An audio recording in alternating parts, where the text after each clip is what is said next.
I am still very hard at work on my big robotic lawnmower review, but a lot of it is just waiting around for the mowing tasks to finish. So I figured that I'd put my time to good use by solving the most first world problem imaginable. And that is that the fireplace in the dining room of my lake house is not centered on the wall, and it drives my symmetry OCD absolutely crazy. And I started by doing the 2026 thing, and I asked ChatGPT to help me fix it. And as usual, it completely missed the point and tried to fix it by just altering reality. And after a few unsuccessful back and forths, I ended up just helping it out using Photoshop.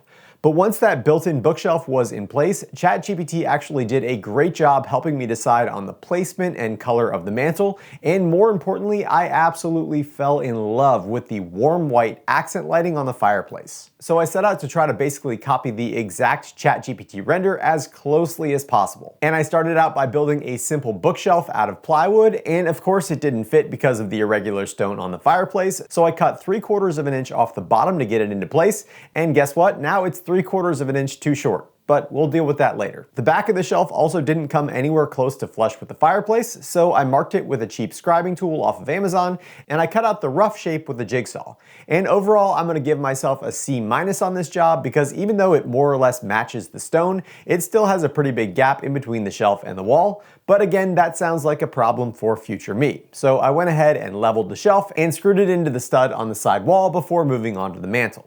So I just spent the past 5 or 6 hours turning some pretty big boards into something that looks like a really big board. This is Southern Yellow Pine 2x10s and a 2x8 that I cut down and made into this mantle. And the plan is to have LED lighting both on the top of the mantle and the bottom of the mantle. And the problem with that is that the top of the mantle is going to be very visible.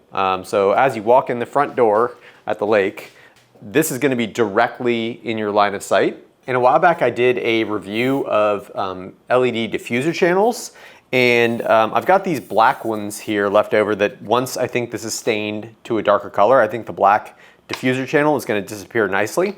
But I also have these smoked clear covers for them, and during my review I hated these because I was trying to figure out which cover would diffuse the light the best, and these don't diffuse it at all. You can just see right through them.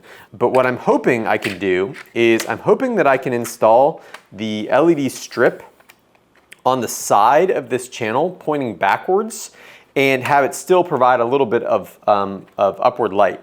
And I'm going to show you a couple tests of that right now. And here's what it looks like with the LED strip mounted on the bottom of the diffuser, 2 inches from the front of the mantle. And here's what that looks like 2 inches from the back of the mantle. And then here's the LED strip mounted on the front inside edge of the diffuser pointed towards the wall with the diffuser 2 inches from the front of the mantle. And here's what that looks like 2 inches from the back. And this one was definitely my favorite, not only for the more concentrated light near the base, but also because it keeps the LED strip completely hidden. So after deciding on the distance from the wall and the orientation of the strips, I routed a channel in the mantle the exact width and depth of the diffusers so that they would sit completely flush with the surface. I then stained the mantle with that same water-based poly that I used on the coffee bar, and then I started the process of mounting it to the fireplace, first using a scrap piece of 4x4 and some 4-inch Tapcons for the floating side, and then I used a level and I marked the position of the mantle on the shelf and screwed in some scrap 2x4 to the outside of the built-in to support the other side. And of course, like the back of the bookshelf, I also needed to describe the mantle, so I marked out the rough shape of the stone, trimmed it using a jigsaw, and I put it back on the mounts.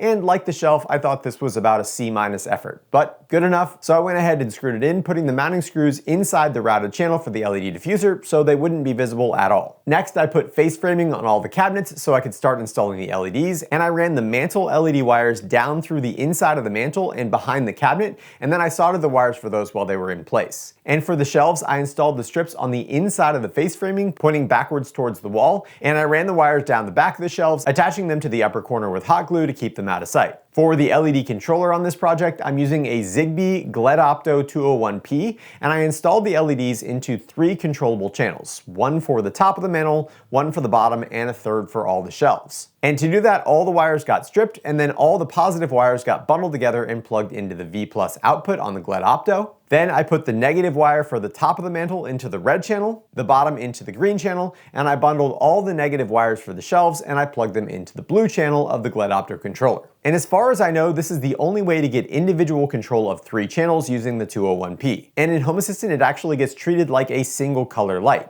But you can control them individually by selecting a specific color. So for instance, red is just the top of the mantle and green is just the bottom, but yellow, which is a mix of red and green, is both the top and bottom of the mantle. And if you then want to turn on the shelf lights, you can just desaturate the yellow a little bit, which will add in the blue channel, and that is the shelf LEDs. And I know all that is a little bit confusing, but it's mostly a set it once and forget it kind of thing. Last, I zip tied all the wires into a bundle just to clean it up a little bit, and then I mounted the controller inside of the cabinet. After that, I put in the back panels to hide the LED wires, I put a little bit of trim around the ceiling, and I hit the whole cabinet with some flexible caulk.